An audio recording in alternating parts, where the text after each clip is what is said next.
A sarcastic teacher handed her a violin in front of the whole class, expecting her to choke. What she did instead left the room in complete silence and him without a word. There was something about walking into a new school at 14 that made your stomach feel too small for your body. Amara Jennings felt it the second she stepped off the school bus in Bakersfield, California, clutching the strap of her backpack like it was the only familiar thing in this new place. Southridge Middle School wasn't fancy, but it had that sun-baked feel you only get in California, dust clinging to the corners of the brick walls, the faint smell of pavement in the air. The front office buzzed with quiet chatter and the occasional beep from the scanner. No one looked up when she walked in. Just another new kid. She waited patiently while the secretary printed her schedule. No small talk, no smile. Just paper sliding across the counter and a dry, "You'll find your locker down the C hall." Her mum had told her, "Keep your head down, baby. You're here to learn not to impress anybody." That was Amara's plan. No drama, no noise, just grades, her music, and making it through the school year without trouble. But there was something about her silence that some people seemed to notice more than if she'd spoken. By lunch, kids already had nicknames for her. Violin girl, mute chick, new girl with the pretty eyes. She heard them all in whispers when she passed. She didn't care. What mattered was orchestra. Room 117, her last period of the day. Amara wasn't just good with a violin, she was extraordinary. Not that anyone here knew. She kept that part locked down, tucked away with her memories of her grandmother. That violin bow she carried, it wasn't just wood and horsehair. It was the last gift she'd ever received from the woman who raised her while her mum worked 2 jobs. Every time she held it, she felt steadier. Inside room 117, kids were already chatting, tuning instruments. The noise scratched at her nerves. The teacher, Mr. Darnell, stood at the front with his back to the class, writing something on the whiteboard. He wore a light grey blazer that didn't quite fit right, and a forced kind of confidence that clung to his voice when he finally turned around. "We've got a new addition," he announced, like he was introducing a new chair instead of a human being. "This is Amara Jennings. She'll be joining us for the semester." She gave a quiet nod and found a seat in the back, slipping her case onto the floor. A few curious eyes followed her, but most went back to whatever teenage drama had their attention. Mr. Darnell didn't ask her any questions, didn't ask what she played, just scanned the room like he was already annoyed about something. Over the next 2 weeks, Amara settled into a rhythm. She kept her playing to herself, only joining in softly during group rehearsals. She didn't want to draw attention, not yet, but people noticed anyway. She kept her sheet music neatly folded, marked in pencil. Her posture was perfect. Her bow hand never shook. Some of the other students caught on that she knew more than she was letting on. A few whispered during class. One girl named Brianna leaned over during tuning and said, "You play better than Darnell's pets, and you don't even try." Amara just smiled and adjusted her rosin. But something about her quiet confidence seemed to rub Mr. Darnell the wrong way. Maybe it was how she never asked questions. Maybe it was the way she didn't try to win him over like some of the other kids did. Whatever it was building. You could feel it, like he was waiting for the right moment. But that moment was coming faster than anyone expected. By the 3rd week, Amara had memorized every hallway at Southridge Middle.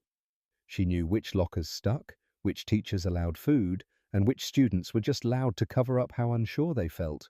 She moved quietly, headphones around her neck, sketchpad tucked under her arm, and always that violin case, worn, black, with the faded initials JJ carved near the handle.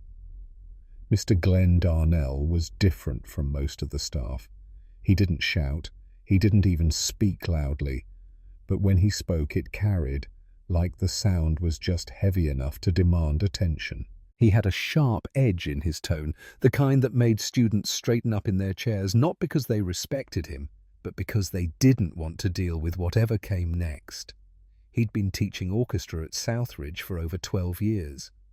Some said he used to be a serious musician, played in a chamber group, maybe even toured. But those stories were never told with admiration, more like rumours that followed someone who had peaked a long time ago and never quite recovered. In class, Darnell had favourites. Everyone could see it.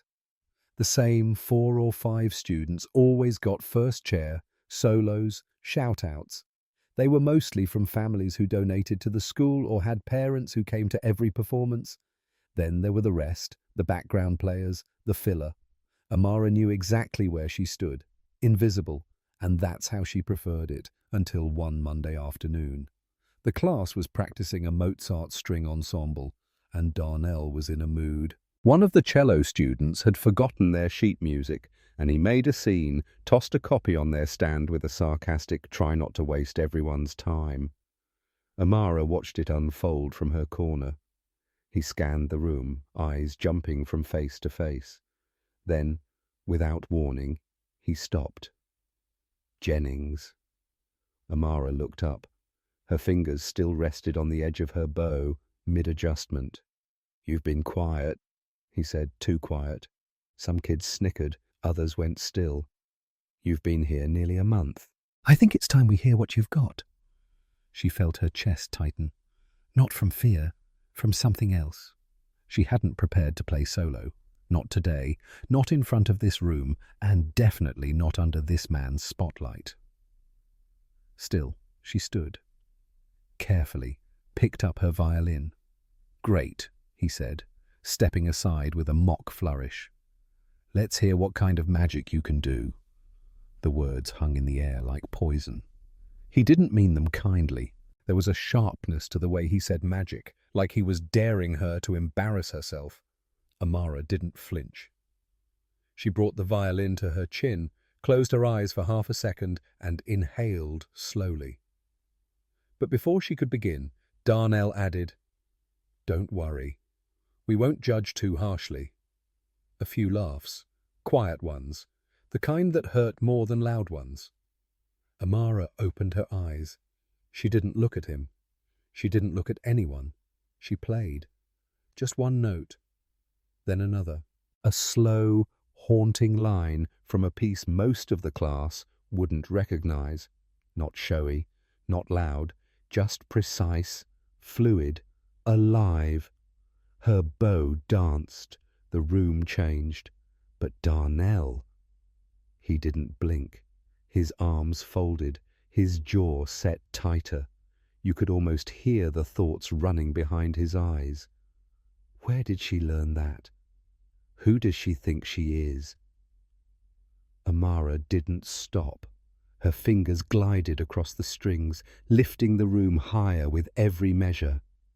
No one made a sound, not even the favourites. When she finally stopped, the silence felt like pressure on the walls. She lowered her instrument, stepped back, and gently placed it on her lap. Darnell said nothing. Someone in the back whispered, "Damn." Amara sat down like nothing had happened. But something had. Everyone felt it. But Darnell wasn't about to let that be the end of it. The next day, the classroom felt different. Not loud or chaotic, just loaded. Like everyone had read a chapter in a book they weren't supposed to, and now they were waiting to see how it ended. Amara came in like always, headphones around her neck, violin case in hand. She took her seat in the back without making eye contact, but she could feel it. Students stealing glance, whispering behind folders. Even the ones who never noticed her before were looking twice. Darnell was already at the front, scribbling notes on the whiteboard. He didn't acknowledge her. Not even a glance. Amara liked it that way. She wasn't looking for praise. She didn't need validation. She just didn't want to be dragged into anything. But Mr. Darnell was never one to let silence sit too long. Halfway through class, he turned around and clapped his hands once. "All right, let's break routine a little." The room stilled. "Today we're going to do something different. A little solo rotation. Just a few bars each. Cold play, no sheet music." A few kids groaned. One muttered, "Man? For real?" He ignored them. "We'll start from the back." His eyes found Amara. "Jennings, why don't you kick us off?" It wasn't a question. She hesitated for a beat, not because she was scared, but because she knew what this was. It wasn't about hearing music. It was about control, about putting her on the spot again in front of everyone. She opened her case slowly, her hands moved with care, with the kind of muscle memory that came from thousands of hours practicing in a cramped apartment living room with the fan always on. She stood. But before she could lift her violin, Darnell chuckled. "Just loud enough. Let's hope we didn't just catch lightning in a—" The class laughed, nervously this time. Some looked away. Others stared at Amara, waiting to see how she'd take it. She didn't flinch. She didn't say a word. She played. This time, it was more than just a response. It was a declaration. The first few notes cut through the air like they didn't need permission to exist. She chose a passage from Saint-Saëns. Nothing easy, nothing polite. It was bold, fast, complicated. The class went still. Darnell stepped back. She played for 20 seconds, maybe 30. And when she stopped, it was like the walls had been holding their breath. Silence again. Darnell smiled. Tight, strained. "Impressive," he said, "for someone who doesn't exactly look like the conservatory type." That was it. The air cracked. No one laughed this time. Even the students who usually found him funny looked stunned. One boy in the front looked from Darnell to Amara like he couldn't believe what he'd just heard. Amara froze. She stared at him, eyes sharp but calm. She didn't cry. She didn't storm out. She just stared. Darnell moved on like nothing happened. "All right, let's keep it going. Jonah, your turn." Jonah didn't move. His hands were shaking slightly. Brianna whispered from 2 seats over, "That was messed up." Amara sat back down slowly, setting her violin on her lap, fingers still curled tight around the bow. Her heartbeat wasn't fast. It was loud, steady, like it was keeping count. That afternoon, she didn't go to her next class. She went straight to the counselor's office. Not to report him.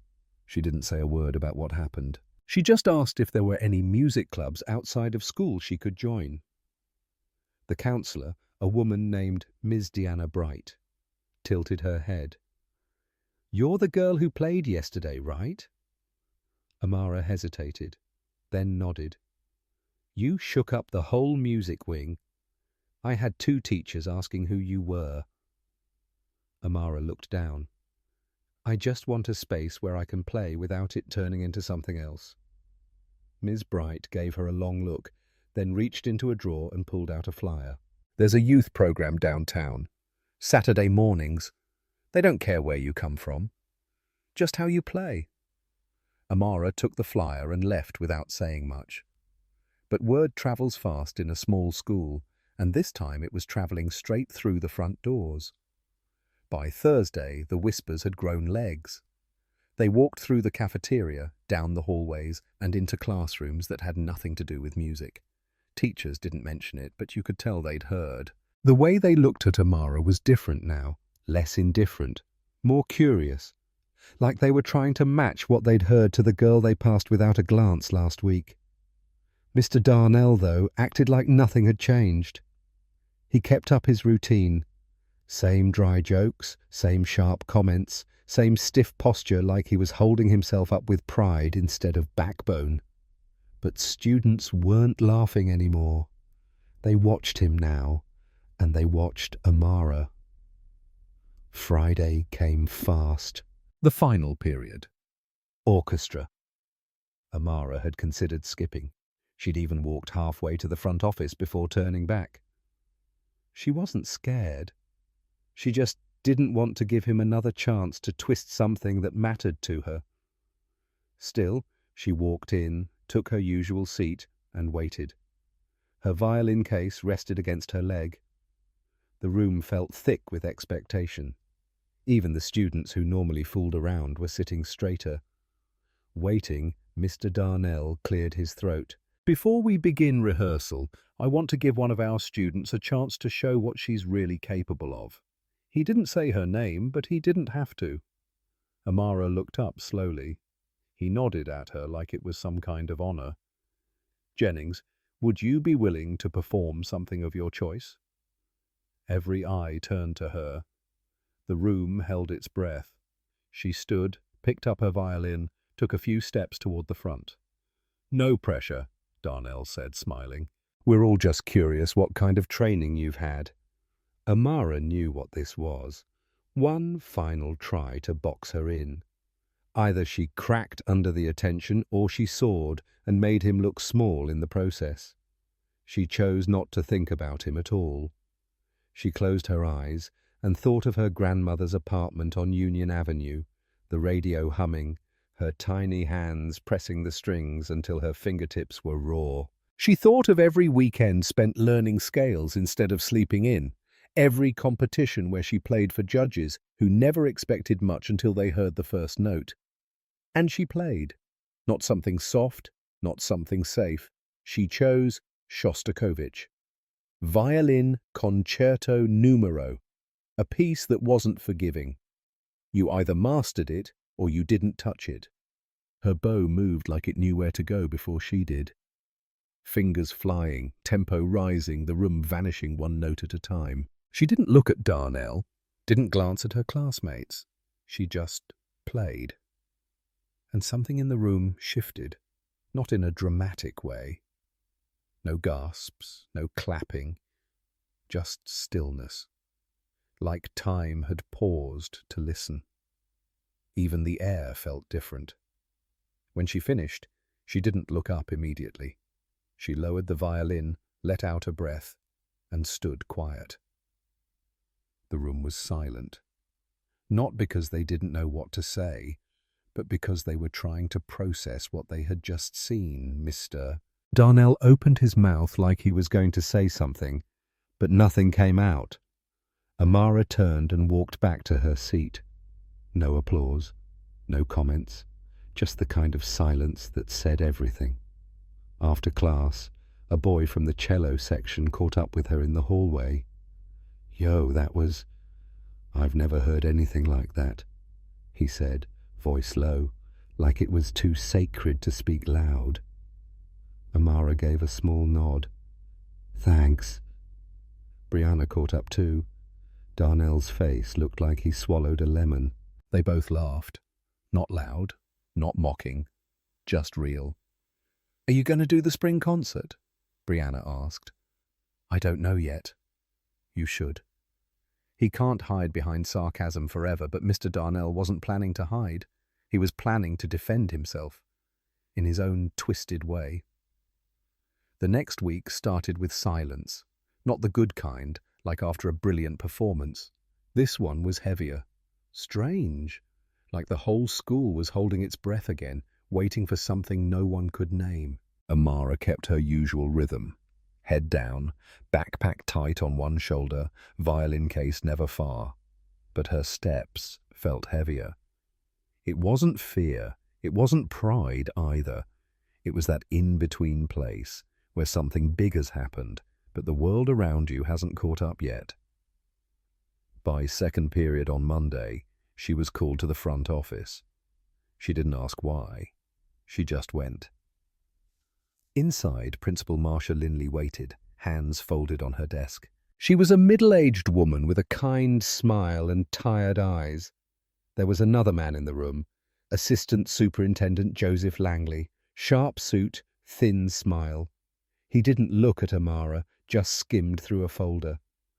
"Amara," Principal Linley said, "we've had several calls from parents and faculty over the weekend, some very complimentary, some concerned.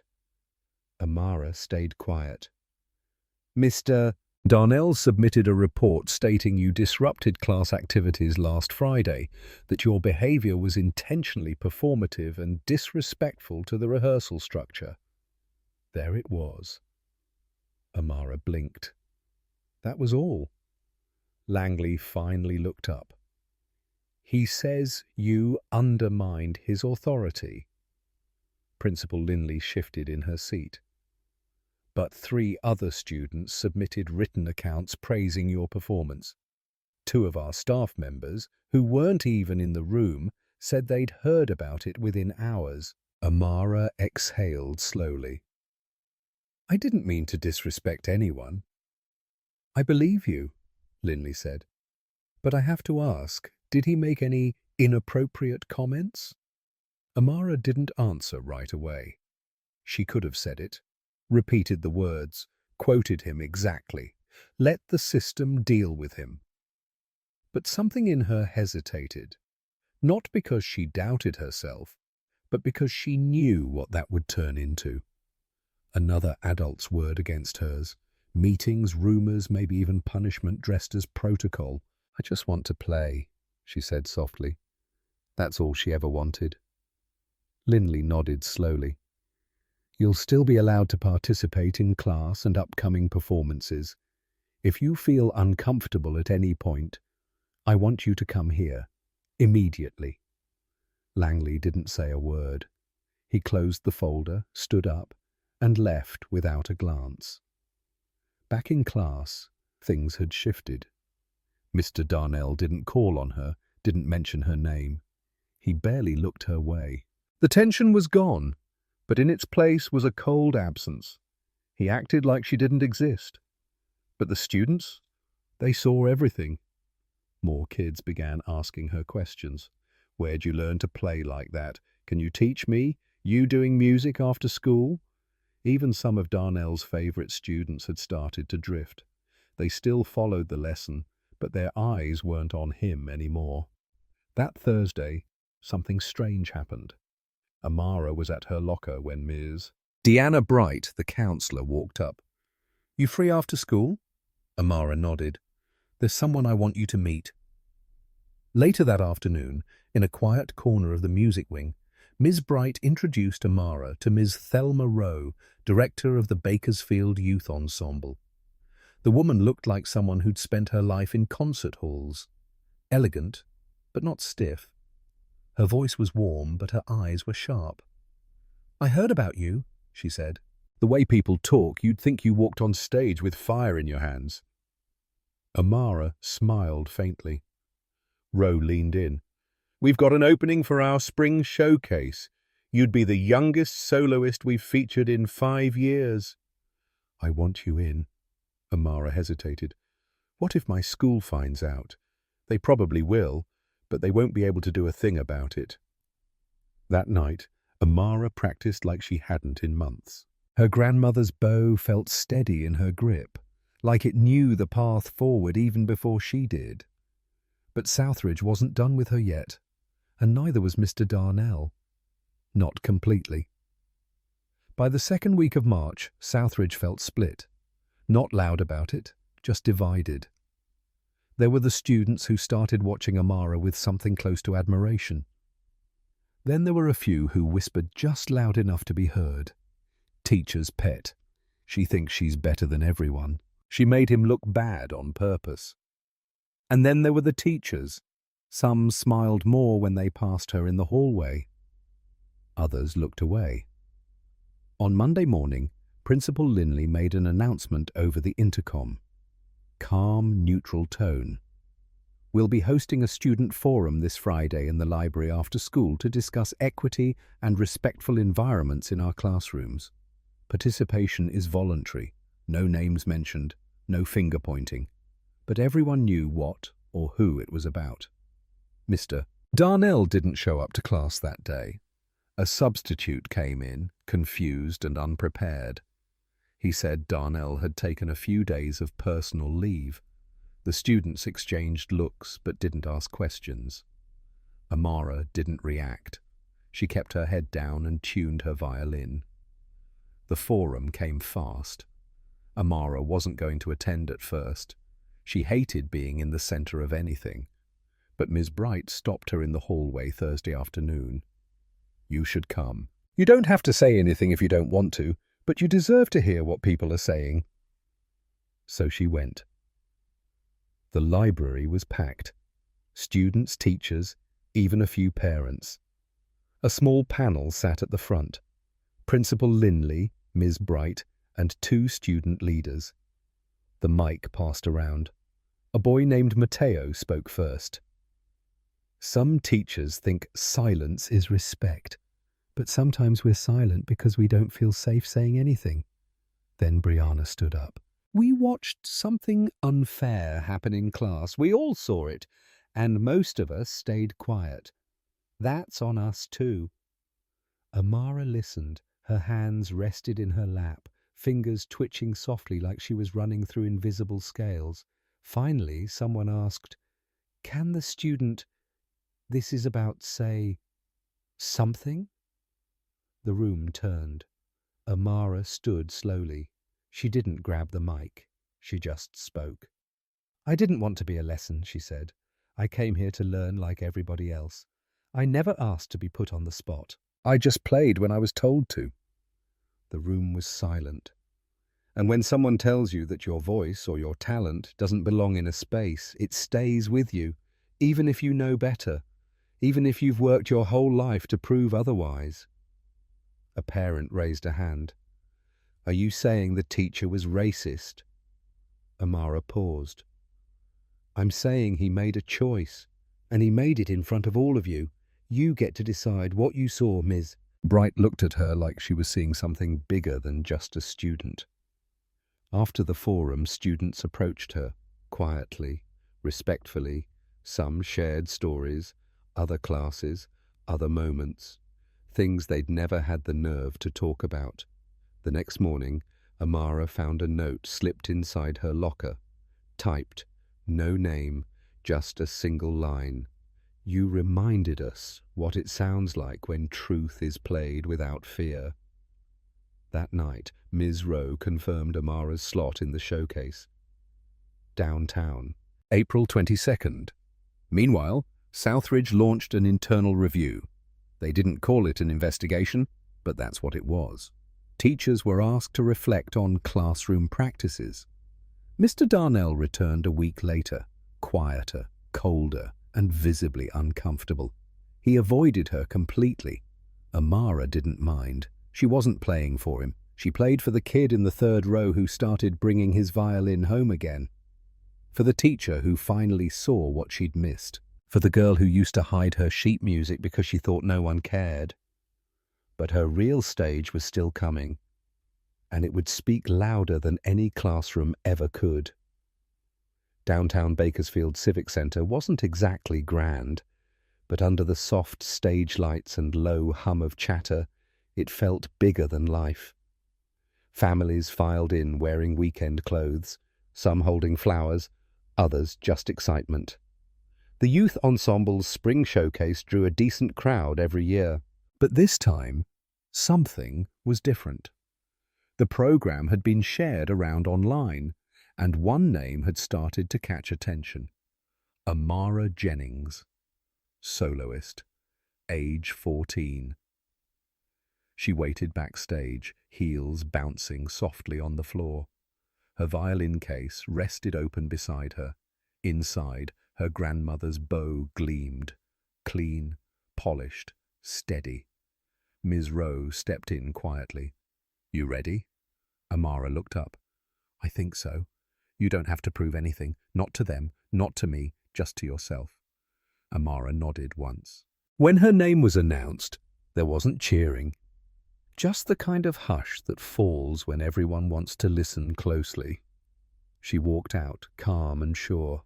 Her posture, perfect. Her fingers, relaxed. The mic caught the soft scrape of her bow settling onto strings. And then she played. No dramatic intro, no gimmick, just pure sound. She played with control, but not stiffness. with emotion but not mess. Every note told a story no one had read yet, and somehow, without saying a single word, she brought an entire auditorium to silence. Not just admiration, reflection. When she finished, the applause didn't start instantly. There was a half-second of breathless pause, then hands came together, louder, stronger, building. Some stood, some wiped tears. In the third row, Ms. Bright stood too. So did Brianna. Backstage, Amara sat down on the folding chair, hands shaking, not from nerves, but from release. It was done.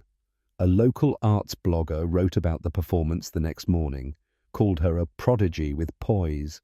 The story was picked up by a local paper, then a regional newsletter. Nothing massive, but enough to be seen, enough to echo. At school, Mr. Darnell kept to his corner. Word was he'd been asked to step down from a leadership role. No public reprimand, no apology, just quiet consequences. He still ran his classes, but the sharpness was gone. So was the swagger. Some students noticed, others didn't care. Amara noticed, and she chose not to speak on it. 2 weeks later, she was invited to perform at a small youth panel on representation in the arts. At the end, a girl, probably 12, walked up, clinging to her mum's hand. "You look like me," the girl said. "I thought only famous people could play like that." Amara knelt a little. "You don't need fame, just patience. And a little fire." That night, Amara sat at home on the balcony with her mom. The city lights blinked below them. Her violin rested beside her, untouched. "You didn't let it change you," her mom said softly. Amara looked out at the dark. "It changed the way I see things, but I'm still me," her mum nodded. "Your grandma would have cried her eyes out." They both laughed, and for once Amara allowed herself to feel proud, not because she was better than anyone, but because she'd done what she came to do. She made her music speak louder than their doubt, louder than a teacher who tried to cut her down, louder than every sideways glance she'd ever gotten. She didn't fight back with words. She fought with her gift, and it was enough. If someone tries to put you in a box, remember, you're not made of cardboard. You're made of everything they never bothered to understand. Let your voice be the thing they hear long after they stop listening. Subscribe if stories like this matter to you, because some truths deserve to be told, loud, clear, and without apology.